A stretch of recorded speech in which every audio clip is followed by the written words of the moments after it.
Hi, this is Alex from Ask Alex, and today I'm going to be telling you about Randy Rhoads and the connection between his first band, Quiet Riot, and Ozzy Osbourne's solo band. Randy Rhoads was born in Burbank, California on December 6, 1956. And about 18 years later, in 1973, he met his mutual friend named Kelly Gardy, and he was like, "Yeah, let's start a band." So, before they landed on the moniker of Quiet Riot, their band was called Mark I. Then that elevated from Mark I to Little Women. Then they finally landed on the moniker of Quiet Riot. Then Kelly Gardy and Randy Rhoads wanted Quiet Riot to be a full band, so they recruited Kevin DeBro on vocals and Drew Forsyth on drums.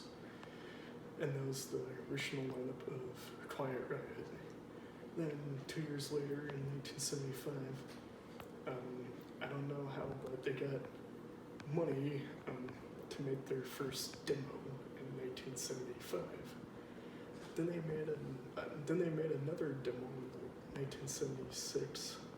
Then they tried to get a record deal, but they sort of got a record deal, but I'll explain it a little bit later.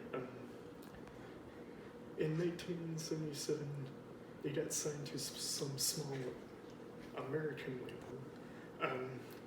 And at the last minute, their manager told them that their small label was bankrupt, so they ran out of money, and then their manager was like, just talk to someone in Japan, so they released their first two albums in Tokyo, Japan. Quiet Riot, their first album was called Quiet Riot, or Quiet Riot 1 in March 1978. The other one was Quiet Riot 2 in October 1978. Then a few months later, at the start of 1979, they got rid of Kelly Gardy because from some drink-related episode. He was eventually replaced by Rudy Sarzo.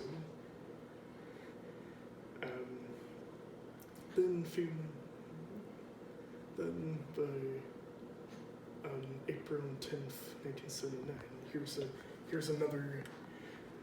here's another really interesting story.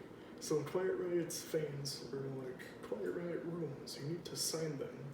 So their fans went on strike, and that sort of helped. Then I think it was the summer or the fall of 1979, Ozzy just got fired from Black Sabbath, and he was in Los Angeles, California, trying to put a solo band together. Then Randy Rhoads was like, hey, I should get this opportunity, and then he auditioned for Ozzy, and Ozzy was like, hey, you got the job right away. And so at the time it was going to be Ozzy, Randy Rhoads, Rudy Sarzo, and Frank Bonelli. But Frank Bonelli and Rudy Sarzo were only in Ozzy's band for 5 minutes. So they were replaced by Bob Daisley and Lee Kerslake. Then there was the first album, Blizzard of Oz. I think it came out in January of 1980. Then the next album came out in March of 1981 called A Diary of a Madman. Then before Randy Rhoads died in a plane crash in March 1982, they recorded a live album called Ozzy Tribute. It was recorded in 1982, but it wasn't released until 1987. And thanks for watching, and goodbye.